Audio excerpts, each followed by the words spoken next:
Hey everybody, Mrs. Still here. Today I'm going to read you a book and it is called Black Dog by Levi Pinfold. Now I wanted to share my dog with you because she is also a black dog. Her name is Kaia. Right now she's sleeping. Now let's see if we can wake her up. Kaia, can you say hi? No. I've interrupted her afternoon nap apparently. All right, I really hope you're excited to read this book because it's really cute and I love it because it's about a black dog and I have a black dog. So I really hope you enjoy it.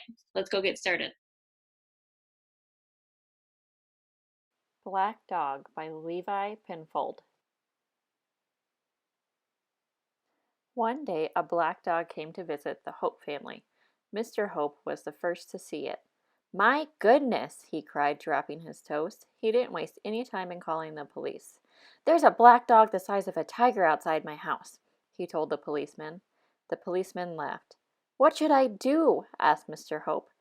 "Don't go outside," said the policeman, and put down the phone.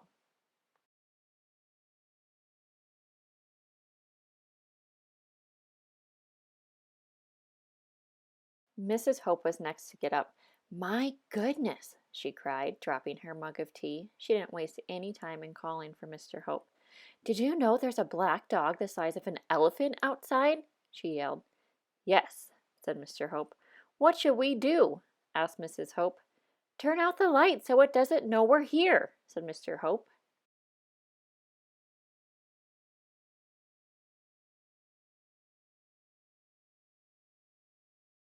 Adeline Hope was next to get up. "My goodness," she cried, dropping her toothbrush. She didn't waste any time in calling for her parents. "Did you know there's a black dog the size of a Tyrannosaurus Rex outside?" "Yes," said Mr. and Mrs. Hope together. "What should we do?" asked Adeline. "Close the curtain so it can't see us."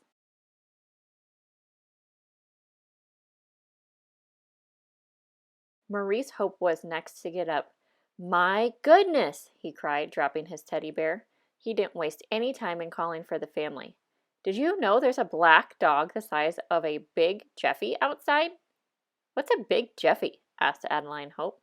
"Never mind that. What should we do?" demanded Maurice Hope. "Hide under the covers," they all wailed.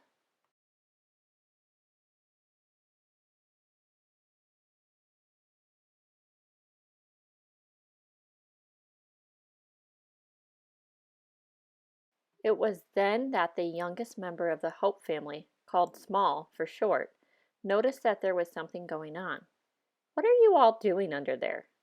"We're hiding from the black dog," they whispered. "Oh, you are such sillies," said Small, opening the front door. "Don't go out there," cried her family.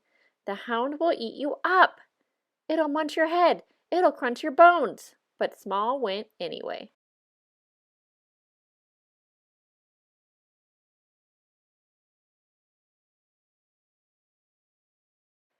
Outside, the black dog leaned down toward her and breathed. "Golly, you are big," said Small.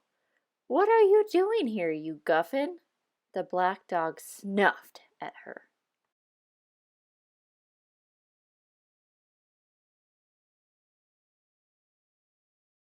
"All right then," she said. "If you're going to eat me, you'll have to catch me first." And with that, she scurried into the lowering trees. As she ran, she made up a song.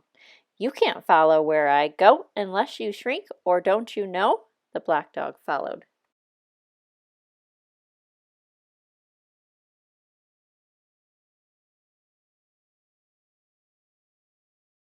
As Small hurried toward the frozen pond, under the little bridge and over the ice, she sang, "Your paws are thick, ice is thin, a great big dog just might fall in." And the black dog followed.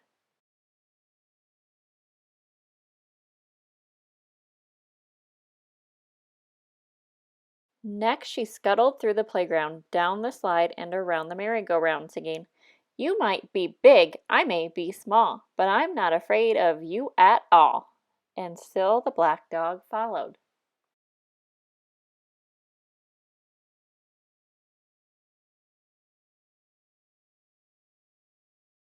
Finally, Small had run all the way back to the house. You'll find out why they all hide if you follow me inside." And with that, Small tumbled into her warm home through the cat flap. She really was that small. And so, by now, was the black dog. Inside, Small grabbed a laundry basket, and as the black dog scrabbled in behind her, she covered him with a loud "Ha!" Just then, the rest of the Hope family popped up from behind their barricade. "You haven't been munched!" cried Mrs. Hope. "You haven't been crunched!" cheered Mr. Hope. "You haven't been eaten!" yelled Maurice Hope, missing a poetic opportunity.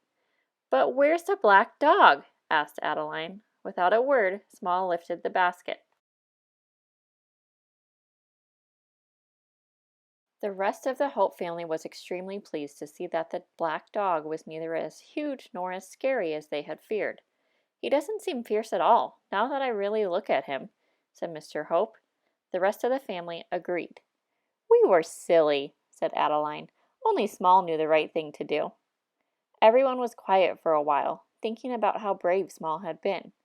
"You've got a lot of courage facing up to a big, fearsome thing like that," said Mrs. Hope. "There was nothing to be scared of, you know," replied Small Hope as she went to sit by the fire, and the black dog followed.